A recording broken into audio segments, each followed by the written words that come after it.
50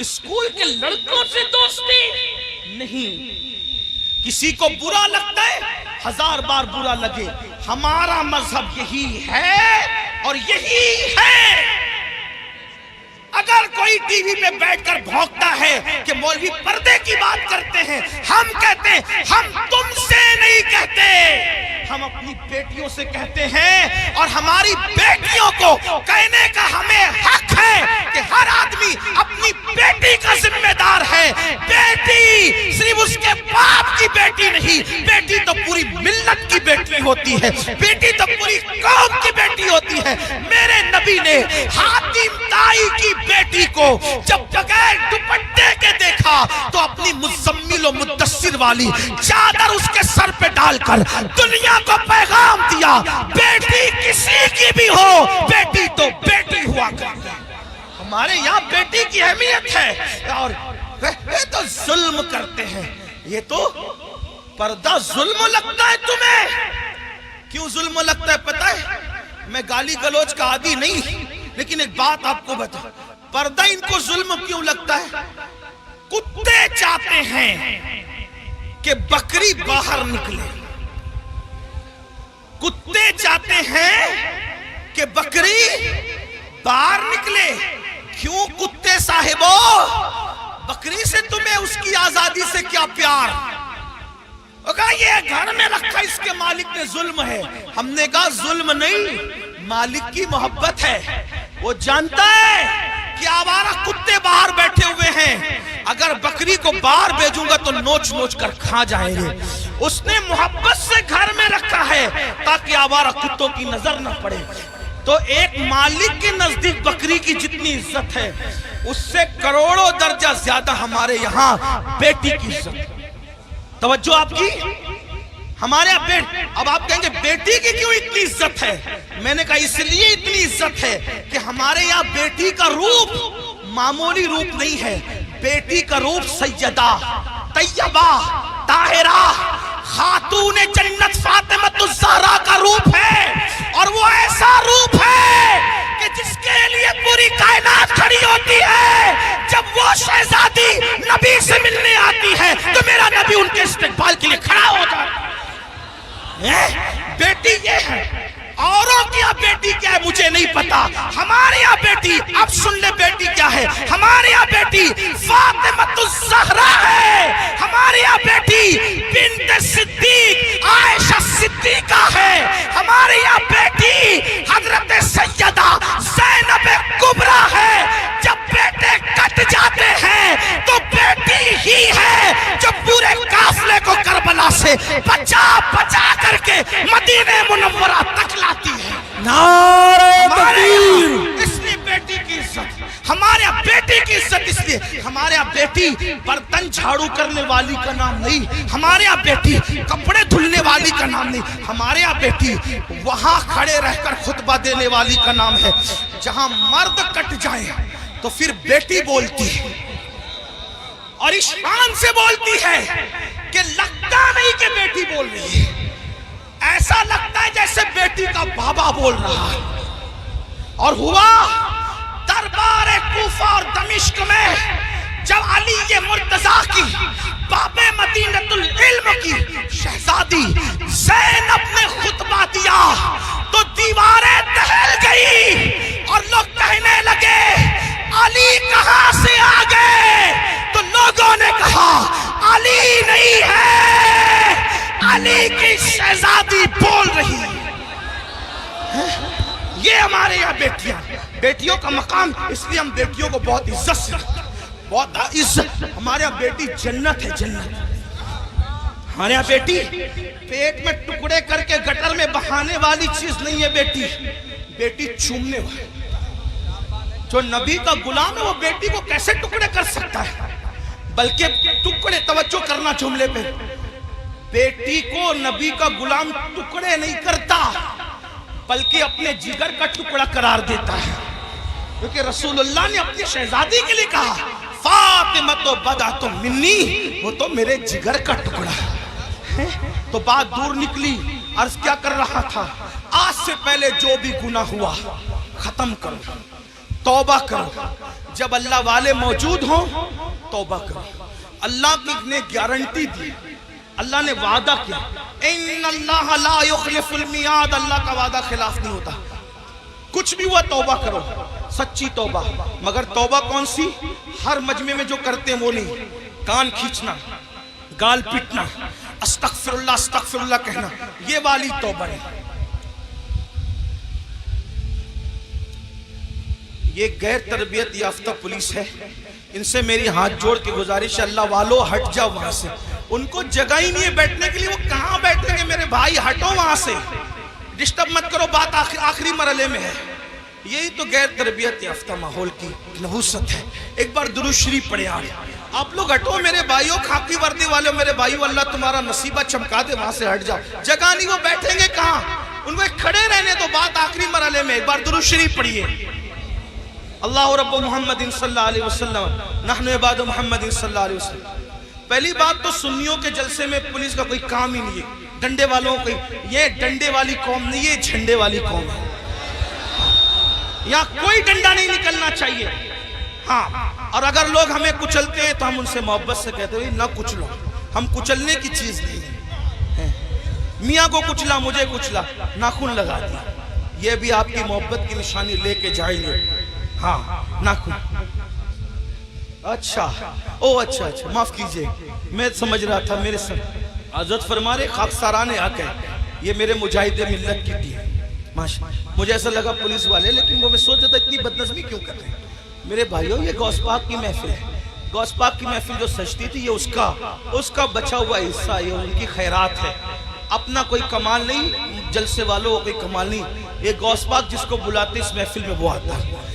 یہاں ڈنڈے کا استعمال نہیں ہونا چاہیے۔ وہ خاکساران حق کو میں سلام کرتا ہوں، مجھے ایسا لگا کہ پولیس والے، لیکن بہرحال ان کو بھی سلام، ان کی اللہ انہیں برکتیں دے، لیکن تھوڑا سا وہ بھی دماغ سے کام لے، ان کو جگہ نہیں بیٹھنے کے لیے، کہاں بیٹھے گا انسان، اسٹیج پہ جگہ نہیں، لوگ کھڑے ہوئے ہیں، ہم ان کو ابھی بیٹھنے کے لیے کہتے ہیں اس پہ ظلم نہیں ہوگا، کیسے کہ ان کو بیٹھنے کیونکہ جگہ نہیں ہے۔ یہ تو حضرت اختر میاں رحمت اللہ تعالیٰ علیہ پر رسول اللہ کی خاص نگاہ ہے، ان کے مرشد حضور سرکار کلہ کی خاص نگاہ ہے کہ ان کی محفل میں اتنے لوگ جمع ہو گئے، ورنہ آج کس کے لیے کون آتا ہے۔ تو بات آخری کر رہا تھا، اس کو سن لے، بات ختم۔ ایک بار درود شریف بلند آواز سے، اللہ رب محمد صلی اللہ علیہ وسلم، نحن عباد محمد صلی اللہ علیہ وسلم، صلاۃ و سلام علیکم۔ آخری بات، کچھ بھی کیا توبہ کر، وہ والی نہیں، کان کھینچنا، گال پیٹنا، استغفر اللہ، وہ والی۔ کون سی توبہ؟ جیسے بکری کے تھن سے دودھ نکلے اور دوبارہ اسی سوراخ سے تھن میں نہ جائے، ایسی گناہ سے نکلو، پھر ادھر کا رخ مت کرو، پھر مت پلٹ کر جاؤ اس طرف، یہ توبہ۔ ایسی توبہ کرنے والوں کے ساتھ جنت کی ضمانت ہے، جنت کی بشارت ہے، سدھر جاؤ۔ تو بستی میں بات کر رہا تھا، بیچ میں نکل آئی کہ جب تک وہ زندہ تھے، بزرگ کہتے ہیں کہ اللہ ان کو معاف کرنے کے لیے تیار تھا، معافی مانگ لو میں معاف کر دوں گا، انہوں نے توبہ نہیں کی، اب مر گئے اور عذاب میں گرفتار ہو گئے، تو میں کہتا ہوں یہ اللہ ان سے صلح کر لے، اللہ ان سے صلح کر لے۔ لیکن اب جب عذاب میں گرفتار ہو گئے تو اب اللہ ان سے صلح کرنے کو تیار، یہ اللہ سے صلح کرنا چاہتے لیکن اللہ ان سے صلح کرنے تیار، اس لیے مرنے سے پہلے توبہ کر لو۔ جو حدیث پڑھنا ہے وہ یہ حدیث مختصر سے وقت میں پڑھتا ہوں، میرے وقت میں جو میں نے 1 گھنٹہ متعین کیا تھا، 10 منٹ کا ٹائم رہ گیا، اس میں میں بات پوری کر لوں۔ حدیث پاک کا مفہوم ہے، کئی کتابوں کے اندر یہ حدیث ہے جس کو فقیہ ابو اللہ سمرقندی نے لکھا، علامہ ابن الجوزی نے لکھا، میں وہاں سے بطور مفہوم پڑھ رہا ہوں۔ سیدنا فاروق اعظم ایک مرتبہ رسول اللہ صلی اللہ علیہ وسلم کے دربار میں آ رہے تھے، حاضری دے رہے تھے، دروازے پہ کیا دیکھا؟ ایک جوان ہے، خوبصورت جوان، جو کھاک اٹھاتا ہے اپنے سر پہ ڈالتا ہے، کھاک اٹھاتا ہے اپنے سر پہ ڈالتا ہے، روتا ہے، بلکتا ہے، آہیں بھرتا ہے۔ فاروق اعظم نے فرمایا رسول اللہ کی چوکھٹ پر یہ کام تم کر رہے ہو، کھاک اٹھا کے سر پہ ڈالتے ہو، روتے ہو، بلکتے ہو، آہیں بھرتے ہو، بات کیا ہے؟ تو فاروق اعظم سے اس جوان نے کہا، اے میرے بھائی عمر، آقا کی بارگاہ میں حاضری دینا چاہتا ہوں لیکن ہمت نہیں ہے، حوصلہ نہیں ہے حاضری دینے کا، اس لیے میں یہ چاہتا ہوں کہ آپ اجازت لے لیں، آپ حضور سے عرض کر دیں کہ حضور مجھے اذن حضوری عطا کر دیں، حاضری کی اجازت عطا کر دیں تاکہ میں رسول اللہ کی بارگاہ میں حاضر ہو جاؤں۔ تو آقا علیہ السلام سے فاروق اعظم نے عرض کی آقا میرے ماں باپ آپ پہ قربان یا رسول اللہ، ایک جوان ہے چوکھٹ پہ بیٹھا ہے، سر پہ خاک ڈال رہا ہے آقا، اور وہ آپ کی بارگاہ میں حاضری دینا چاہتا ہے یا رسول اللہ اگر آپ اجازت دے دیں تو وہ حاضر ہو جائیں۔ وہ جوان آ گیا، اب دھیان سے سننا، غور سے سننا، وہ جوان آیا، آنکھیں جھکی ہوئی تھی، آنکھوں سے آنسو بہ رہے تھے، مسلسل ٹپ ٹپ آنسو ٹپک رہے تھے، ندامت اور شرمندگی چہرے سے ظاہر تھی، سر جھکا ہوا تھا۔ آقا نے فرمایا اے جوان کیا ہوا؟ اس جوان نے عرض کیا یا رسول اللہ اتنی عرضی لے کر آیا ہوں کہ آپ میرے لیے دعا کر دیں کہ اللہ میری مغفرت کر دے، اللہ مجھے معاف کر دے، اللہ میری بخشش فرما دے۔ آقا نے فرمایا کیا ہوا؟ عرض کی آقا مجھ سے بہت بڑا جرم ہو گیا ہے، مجھ سے بہت بڑا گناہ ہو گیا ہے، میں بہت بڑا پاپی ہوں آقا میرے لیے دعا فرما دے۔ میرے کریم آقا نے فرمایا کیا گناہ ہوا یہ تو بتاؤ۔ اس نے عرض کی آقا شرم آتی ہے بتاتے ہوئے، ایسا گناہ ہو گیا ہے اب اس کا ذکر کرتے ہوئے شرم آتی ہے، بہت بڑا گناہ ہے آقا۔ کریم آقا نے فرمایا کیا تیرا گناہ زمین کی وسعتوں سے بڑا ہے؟ عرض کی ہاں آقا میرا گناہ زمین کی وسعتوں سے بڑا ہے۔ پھر فرمایا کیا تیرا گناہ آسمانوں سے بھی بڑا ہے؟ عرض کی ہاں آقا میرا گناہ آسمانوں سے بھی بڑا ہے۔ کیا تیرا گناہ سمندر کی جھانک سے بڑا ہے؟ ہاں آقا میرا گناہ سمندر کی جھانک سے بڑا ہے۔ میرے کریم آقا نے پھر اس کو ذہن دیا۔ اب آقا توجہ کریں، آقا کیسے کریم ہے۔ آقا فرماتے ہیں کیا تیرا گناہ اللہ کی رحمت سے بھی بڑا ہے؟ تیرا گناہ اللہ کی رحمت سے بڑا ہے۔ اس نے سر جھکایا، خوب رویا اور روتے ہوئے کہا نہیں آقا میرا گناہ اللہ کی رحمت سے بڑا کبھی نہیں ہو سکتا، اللہ کی رحمت بہت بڑی ہے۔ اس وقت میرے کریم آقا نے فرمایا بتا کیا ہوا؟ اب وہ جوان کہتا ہے میں پھر معذرت چاہتے ہوئے حیا کے پردے میں تھوڑا سا کھل کر کے تاکہ سب کو بات سمجھ میں آئے، اس جوان نے کہا آقا بات اتنی ہے کہ میرے نفس نے مجھ پر غلبہ کیا اور میں جو ہے نفس کا غلام بن کر میں نے یہ کرتا تھا کہ میں جب بھی کوئی مر جاتا انتقال کر جاتا تو میں لوگوں کے کفن چراتا تھا، میں لوگوں کے کفن چوری کرتا تھا۔ اس زمانے میں کپڑا ہاتھ سے بنا جاتا تھا، کپڑوں کا کی قلت تھی تو لوگ کفن بھی چراتے تھے۔ آج شاید یہ گناہ دنیا میں نہیں ہوگا کفن چوری کا، کیونکہ کپڑا اتنا سستا ہو گیا، اتنی وافر مقدار میں ہو گیا کہ لوگ کوئی کفن وفن نہیں چراتے ہوں گے۔ آج یہ گناہ دنیا میں شاید نہیں ہوگا انشاءاللہ، لیکن بہرحال اس جوان نے عرض کی میرے آقا میں کفن چوری کرتا تھا اور پھر ایک قبر پر میں گیا کفن چوری کرنے، تو جیسے میں نے کفن نکالا خوبصورت سی لڑکی تھی۔ میں علامہ ارشد القادری کا سہارا لیتے ہوئے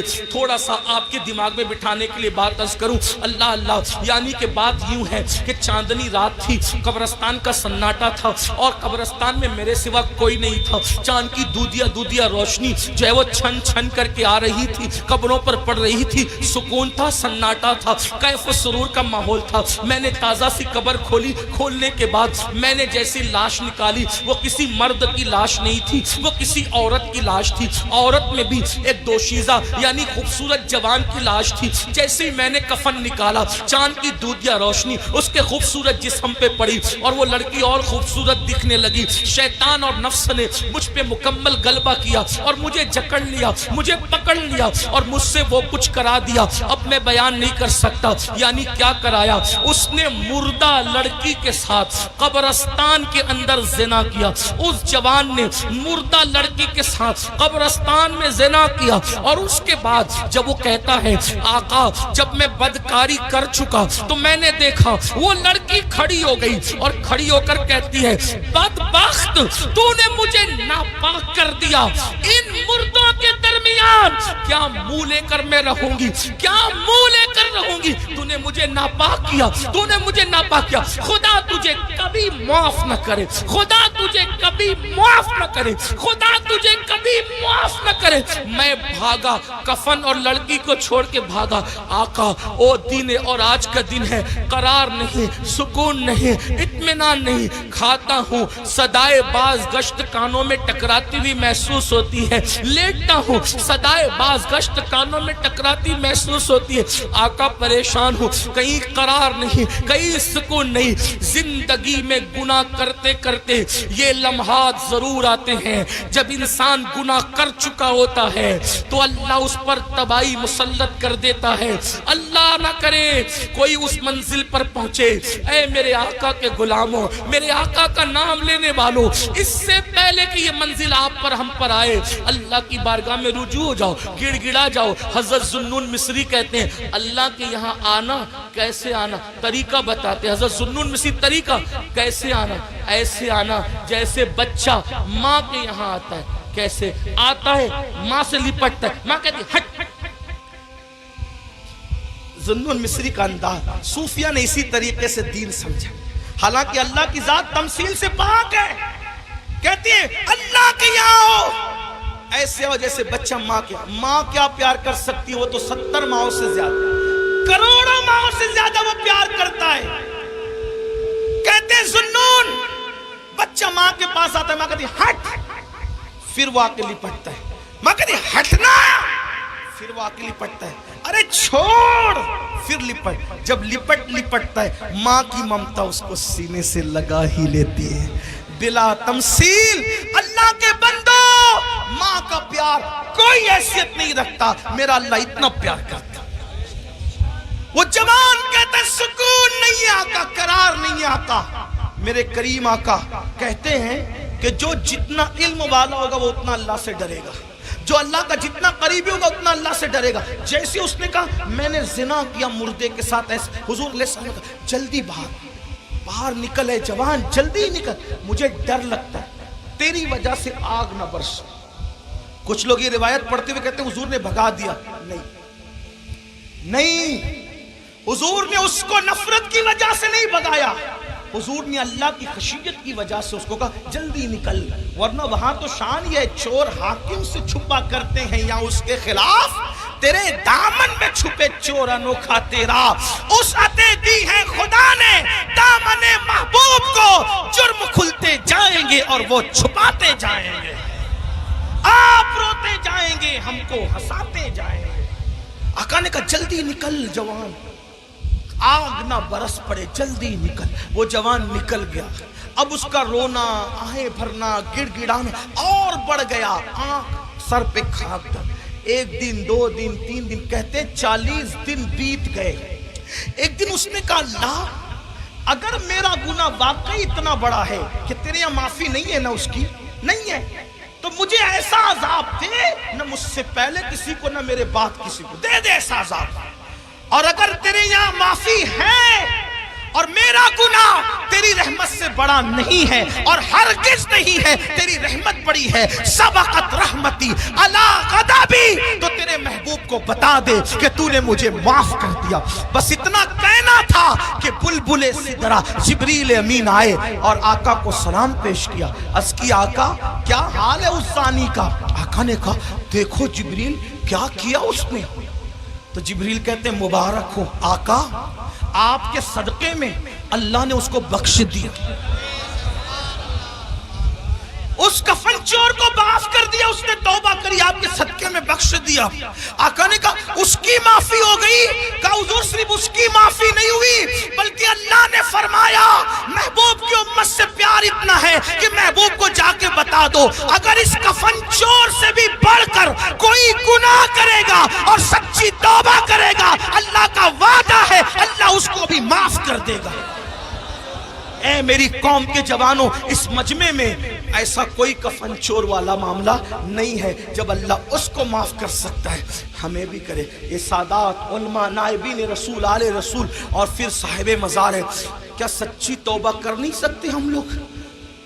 بولو نہیں کر سکتے؟ کر سکتے ہیں نا. پھر سچی توبہ کر کے جاؤ. آج کے بعد گانے, غزلیں, فلمیں, گندی پکچر اور خاص طور پر نامحرم عورتوں کو دیکھنا تکنا, اس سے بچیں گے. اور زنا سے تو بار بار بچنے کی دعا کریں گے. اللہ مجھے ہماری نسلوں کو گناہوں سے بچنے کی توفیق عطا فرمائے, اور اللہ ہمیں جہنم سے بچائے. اے اللہ اس مجمع میں ہم جہنم کی آگ سے تیری پناہ مانگتے ہیں اور جنت کا سوال کرتے ہیں تیرے محبوب کے پڑوس میں. گفتگو کے درمیان کوئی غلطی ہو تو اللہ معاف کرے. استغفر اللہ. آئیے سب توبہ کر لیں. استغفر اللہ. توبہ کی نیت سے پڑھ رہے ہیں کہ نہیں؟ استغفر اللہ.